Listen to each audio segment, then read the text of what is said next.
primary purpose of school is to teach students, is to train students, but some students are difficult for the school to train.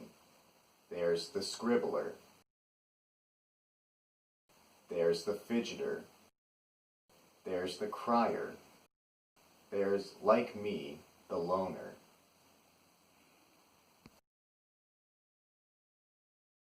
The school, it takes everything you're inclined to do, and it halts that inclination. Kids need to sit quietly. Kids need to keep their hands and feet to themselves at all times. In order to teach, there has to be calm. Disruptions derail. To achieve calmness, the school uses a badge system. A blue badge means that a student is calm, is cooperative. That makes teaching easy. A badge is taken home every day. A student can be proud of a blue badge. If a student gets a yellow badge, it means he has caused a disruption.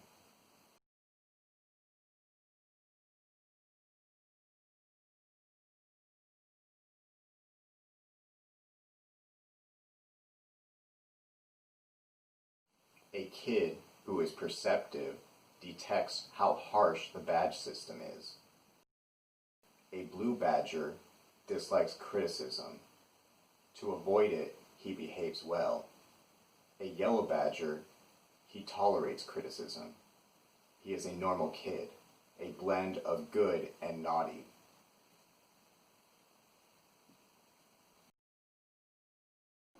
Crayons need to stay in sidelines.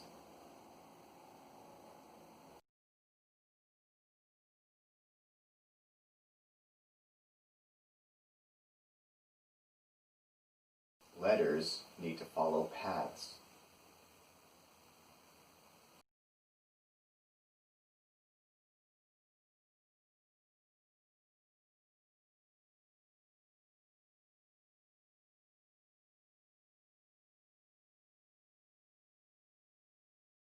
The school's rules are rigid.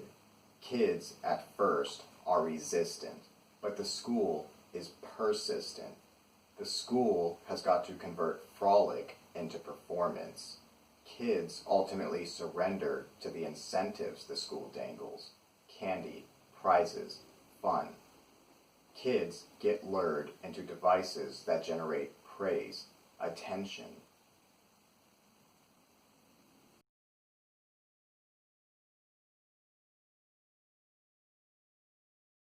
There are titles, tributes, groups.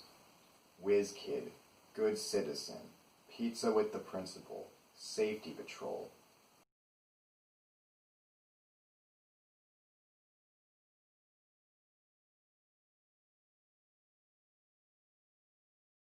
These distinctions create a sense of prestige, privilege, power.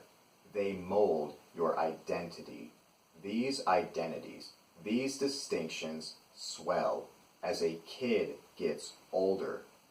Honors, varsity, AP, valedictorian, identities generate stardom.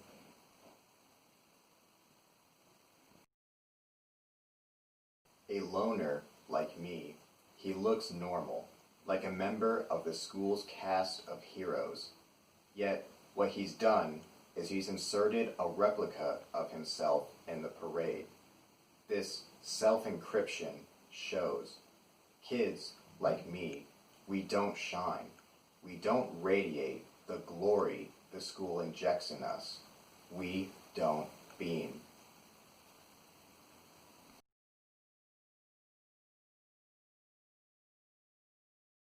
So the school just largely overlooks us. This brand of kid falls under the school's radar. This kind of kid manages to sink into a black hole. This kid watches from the sidelines the school invest its training in better candidates. It's not that I hate white stars, it's just that I hate what a white star has come to represent. A white star is supposed to mean purity, possibility, the possibility that a child can grow up to be any possible, amazing thing. Any kid. Scribblers, fidgeters, criers, loners.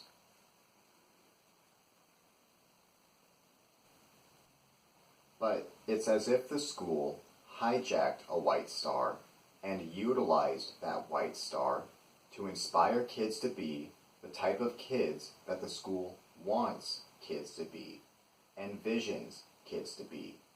So, a kid who's beneath the vision of the school, like me, he veers outside the starlight. He's beneath, in the dark. He stays in the dark. It's weird to look at old papers from school and see, well, a kid being who a kid is, and a teacher training a kid to be who a kid needs to be.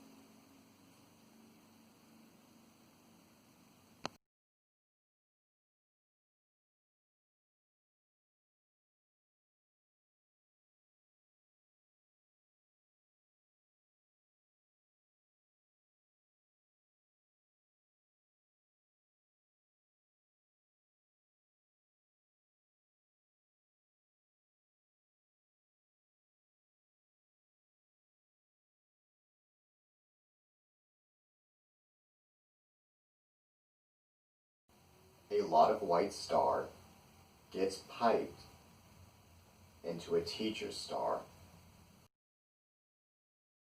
A lot of inspiration lights that star.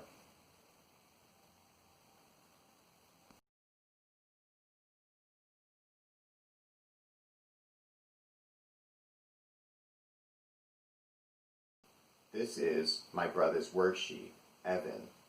He earns a star. The teacher rewards his effort. The teacher encourages him. But what Evan sees, though, is a concept that is beyond the scope of the school.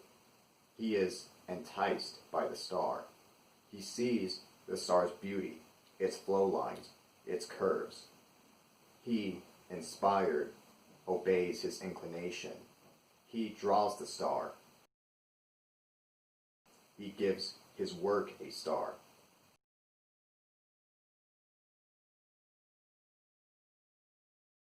Evan wants to succeed. He wants the teacher's approval, so he earns it any way he can. He utilizes the gift he was born with, creativity, which is inapplicable in spelling. He draws a weird 8-armed star. He earns himself a star.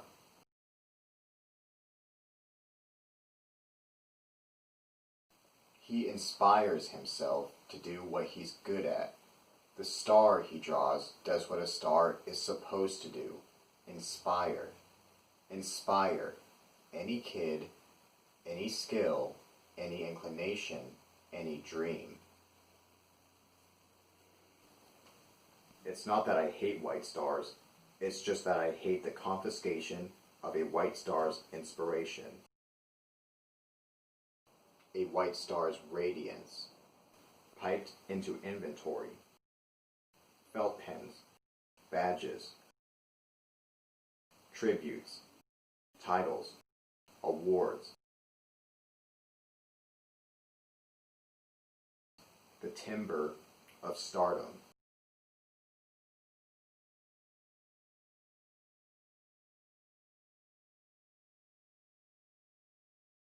A successful student, he is a kid who steered his energy into a zest to achieve.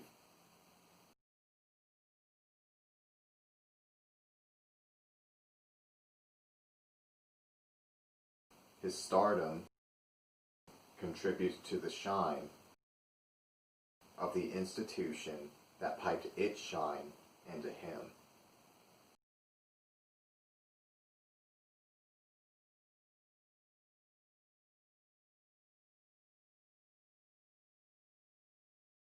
My worksheet. Perfect score.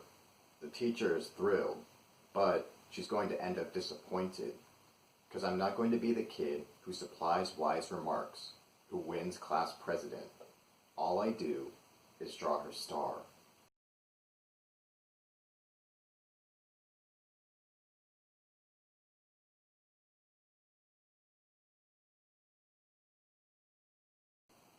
It's not that I hate white stars.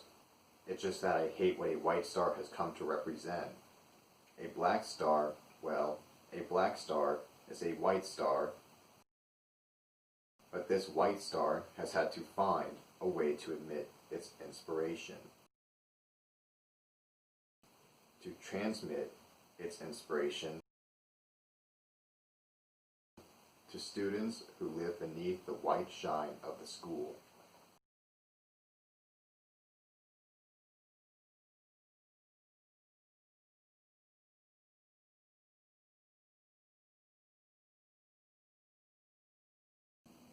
It's not that I hate white stars, it's just that I like black stars better. A black star is comprised of the very darkness that a kid like me, who is isolated, grows to feel comfortable in.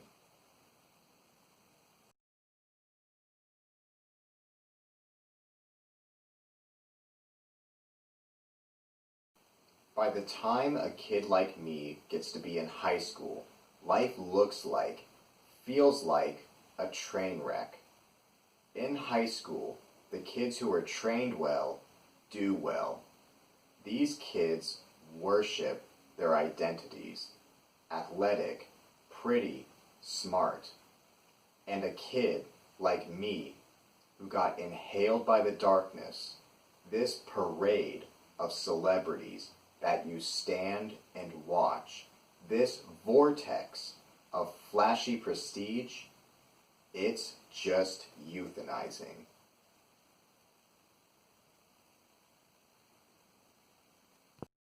Take my brother, Wayne. In high school, he had a 4.45 GPA, but he was a no-shine like me. So, it's his senior year, and the final assignment in AP English is to deliver an oral presentation. The topic can be a personal reflection of your senior year or an analysis of a literary work. Well, most of the celebrities delivered a reflection of themselves, but Wayne, a no-shine, wasn't about to get up in front of the class and talk about himself.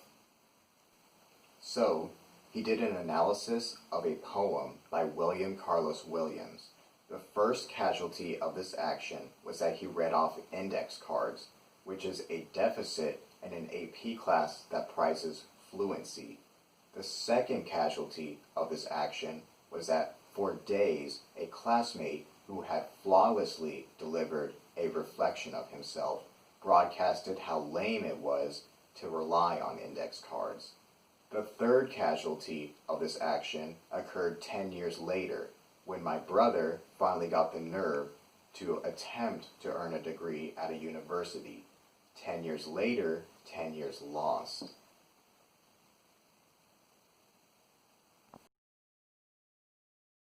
Take my brother, Evan, owner of the fingers that roll guitar strings. When he was little, he had what's called developmental delay. This was because he had what's termed speech delay. He did not talk until he was 4, and he had to go to a special school to learn how to talk. So later, in kindergarten, this challenging business of making a crayon stay inside a line, it's just harrowing. The terms just start coming: marginal, percentiles, special ed. School, its primary purpose is to train kids.